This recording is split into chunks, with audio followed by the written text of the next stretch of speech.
sensitive and appreciative of the goal to try to prevent the nursing staff from suffering this sometimes dangerous staffing they've had to have. But I'm also understanding that we need more nurses to solve this problem, because if you reduce hours, you need more nurses. So we need to find that solution as well. So I haven't looked at the specific legislation, but I'm generally thinking it's wise to consider heading in this direction. What direction? Next, we'll go to Drew with Team 5. Go ahead, Drew. Good afternoon, Governor. The ESD is concerned about the Paid Family Leave Act running out of funds in March. Can you explain how this has happened and what's being done to make sure that those checks continue to go out here this spring? Yes, it's very quite simple. COVID happened. We just started a new program.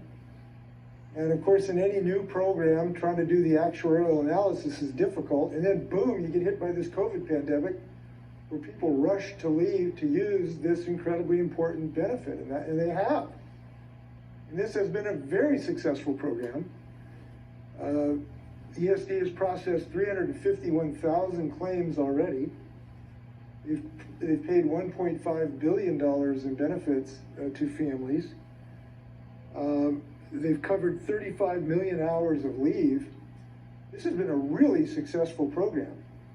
And like many things, it's best in the nation. In fact, our state was given the National Association of State Workforce Agencies the annual award for the best rollout of a paid family leave program last year, or the year before last. So it's been really successful, and this challenge has been an indication of success. People have enjoyed this program and they're using it. So what we need to do is make sure, obviously, that it is actuarially sound. I've talked to legislators about what we need to do that. I'm confident that we will do that. It is not anticipated, at least in my book, that when you have a giant pandemic with thousands of people using this program, that you won't have to jigger some of the actuarial numbers. So presumably we will figure out a way to do that. I'm confident we'll have a success there. Keith with Como. Go ahead, Keith. Yeah, Governor, given the fact we're 2 years into this pandemic, and you say we can't put down our guard, how are you keeping yourself energized personally, and what can you do to actually help other people to stay energized in the face of all of this COVID fatigue? Well, I take my energy from these press conferences. I look at it as kind of bullfighting, and I take these little picadors and, no, I'm just kidding about that. Well, I'm human. I have the same challenges as everybody has had on this, but I am inspired, and this is not a cliche, it's true, by great work that Washingtonians are doing every day. And I know we have a lot to be proud of here. We have led the nation in our response to this. We have saved perhaps more, almost more lives than any other state in the United States because of what we've done. That's a daily inspiration to me. And I guess I thrive on a challenge too, just by nature. And we've had big challenges here. So I feel as energetic as the day COVID started. And I also feel hopeful. And let me share this. It's dangerous to have hope during COVID, but I have it. Because I do think the nature of the Omicron virus, when it started, I thought there was a fair chance that it would drive out Delta, which is a horrendous virus, with one that might be more transmittable, but one that doesn't take as many lives. And that's exactly what has happened. Omicron has driven out Delta. It's replaced it by a less lethal virus. And that's a blessing. Now, more people get the illness, mild illness, but less people have to be hospitalized and die. That's a good thing. However, our numbers in our hospitals, as stated before, that there's a toll on nurses, and working 23 hours plus a day is too taxing on somebody as far as a first responder. To have a much more normal endemic approach to what will be with us for a long period of time. You're trying to get more nurses into the field, but yet you're saying that the hospitals currently aren't super overtaxed on population that are becoming Governor, more sick a few weeks because ago, of the you Omicron wrote virus on issuing and the a recent vaccine pickup mandate of your own of following the Supreme Court COVID ruling saying it cases doesn't as inhibit well. your ability to do so.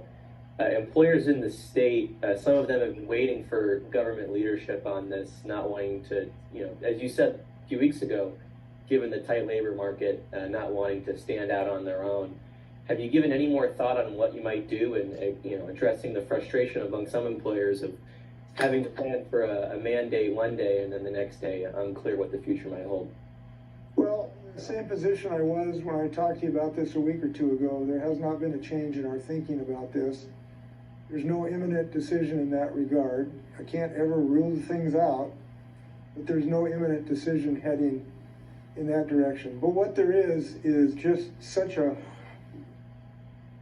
pain in my heart about the people who aren't getting vaccinated right now. And when I see these stories about these nurses that have to explain to people they're going to die because they didn't get vaccinated, how painful that is to the nurse and the family, it just gets me.